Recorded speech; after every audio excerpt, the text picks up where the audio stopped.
I know what you guys are thinking. Steph, isn't this outfit a bit much? Well, viewer, I don't think it's enough.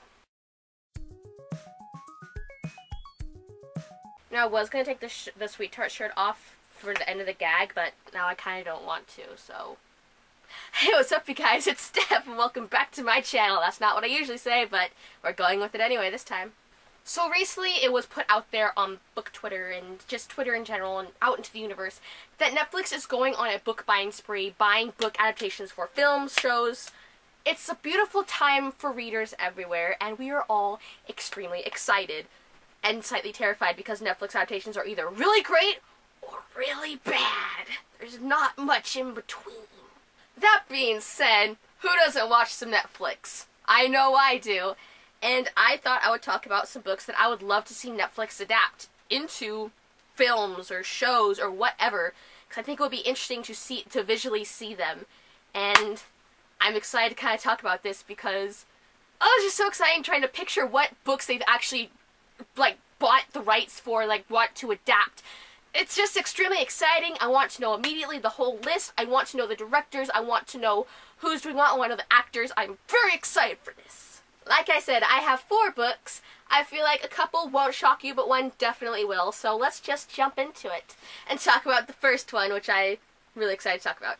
A Blade So Black by L.L. McKinney, I think would be a fantastic adaptation for either the show or a movie. I think a show would be better just because there's such world building that they could add extra to the world building in this world. If you guys don't know, A Blade So Black is an Alice in Wonderland retelling where Alice is a badass warrior and there is some crazy stuff that goes down, my dudes. Alice has to fight nightmares alongside Addison Hatta, and it's just, wow, it is so interesting. We have this whole world of Wonderland which Alice can venture into, and we have this character from Wonderland, Addison Hatta, who, you know, Mad Hatta, fun stuff.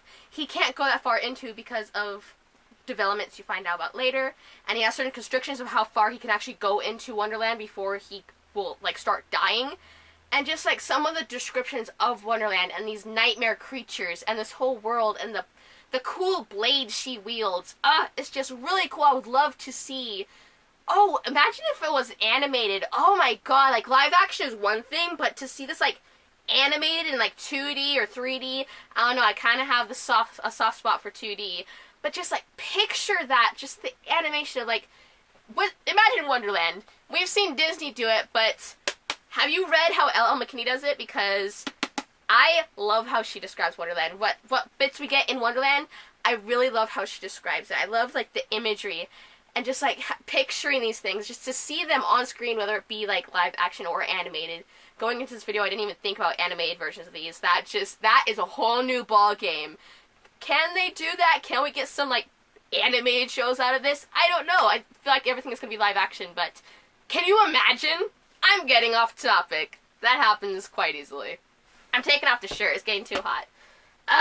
Why do I make such poor decisions? Plus, we have the sequel coming out later this year, I believe in September. So if we could get a season 1 out of this, we would have ready material for season 2. I'm here for it. I would love that. Give it to me. Next up, we have my most recent read, the only book that I've read in, what month are we in? April. We're in April. Enchante by Gita Trelease, I think. I'm sorry, I pronounce things bad. Let's get some historical fiction, my dudes, with magic and France and the Palace of Versailles, and magic. Did I mention magic? And Marquis de Lafayette is in here a tiny bit. Some good stuff. This book is so good. It follows 17-year-old Camille as she tries to survive with her sister after her parents die from smallpox and her brother runs away with all their money, their rent money, their food money, everything, leaves them pretty much for dead. Camille has to use her magic in order to turn little objects and make them into coins, which don't last long, so you can't visit too many places when you're like, hey, here's some money, and they're like, didn't the money you gave me last time turn into a nail? And you're like, bye. She uses magic to sneak her way into Versailles to gamble and earn money and just support herself and her sister and try to survive. Plus, we have an adorable romance featuring a character named Lazare. I believe that's how you pronounce it, Lazare. Something along those lines. We see hot air balloons. We see revolution. We see magic. We see Marquis de Lafayette for a little bit. There's mentions of Thomas Jefferson. We could do like a whole little tiny, like we could get the characters that played the characters in Hamilton and bring them in for the characters in this book. I think that would be hilarious. Get that viewership. 10 of 10 do recommend. Anyway, off topic. Back to the book adaptation. I think this would make a really good series or movie. I'm not good at determining which would be better. I feel like series, for some books, series just like can explore like chunks of chapters together and just build more on it, get more detail. But then others, the movie just be like straight out. I think the next one I'm going to talk about would be better as a movie. But I feel like this one, and A Blade So Black, would be a much better TV show because you just build on things. And, I want it. I want it so bad. I would love it. Netflix, do you hear my prayers? Next up is one I'm sure you're probably all surprised at. And I kind of was too, but then I was really thinking about it, and I thought, yeah, I think this will work way better as a movie than it did as a book. Even the author has mentioned he wants it as a movie. And that's Children of Eden by Joey Graceffa. But one of my least favorite books that I've ever read, and I've read it like 3 or 4 times because I hate myself. I think this would make a much better movie than it would a book, because as a book, it kind of flopped really hard. I severely disliked it. I really don't like it. I just hate thinking about it as a book. Like, the real main reason I wanted to read it for myself was Joey's visual, like, what he did for the first chapter, how he turned it into this video on his channel.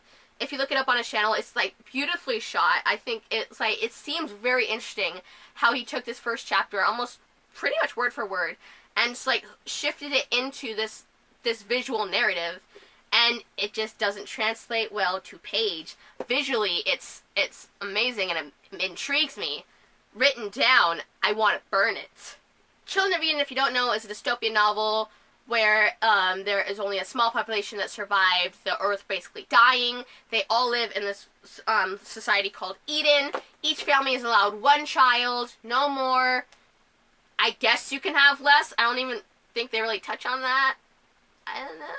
Our main character, Rowan, is a twin, a secret twin, and she lives in hiding until one day she is told she can have these eye implants and she can have her own life, but to do that she'll have to leave her family, and there's a whole conspiracy that involves or unravels, and I feel like it would just be a much better visual thing than what this was because it sucks. And finally, we have the book that I really like this book, and I think it would make a really good movie or TV show, because imagine, like, every couple chapters as an episode. Once again, just like the other books I'm kind of talking about, but this one, each chapter is marked by what time it is. So, I think this would be fun. That's right, we're talking They Both Die at the End by Adam Silvera, the book that I say should be a musical, and it should also be a Netflix adaptation. Hold up, a Netflix movie musical. Write it down, Netflix. I'm giving you free ideas here. So this book follows 2 characters who both get a phone call telling them that within the next 24 hours they're going to die. No ifs, ands, or buts. Goodbye. Say your farewells. Enjoy your last day on Earth, because this is it, bro. They both meet up on the Last Friends app. They become close friends.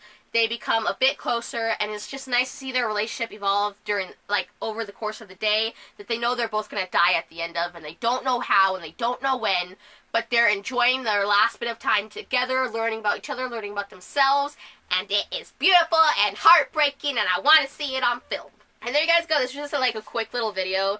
We'll talk about a couple books I want to see as Netflix adaptations. It's so exciting to think about all the books that are possibly going to be adapted for Netflix. You don't even know how many I wanted to put on here. I might do another video at some point that's hopefully more coherent, because I'm very tired. I haven't slept much. Not that I ever sleep much. You guys know I always complain about not sleeping. I would really have, y'all don't know how much I fought myself to not put I'll Be Gone in the Dark by Michelle McNamara on this list, but that is becoming an HBO documentary series, so, I mean, we're still getting that, visual representation, but, Netflix, you know, both you and Hulu did the Firefest thing. I think you could do something on the Golden State Killer, too. I mean, just think about it, my dudes. Anywho, that's all I've got for you guys today. If you want to see my last video, it was a reading vlog for this book, actually. So if you want to see my reaction and thoughts, you can check it out over there.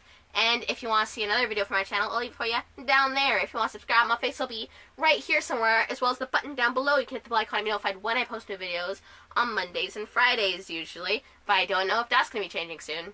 Just an FYI. I hope you guys have a lovely day / night, and I'll see you later. Bye!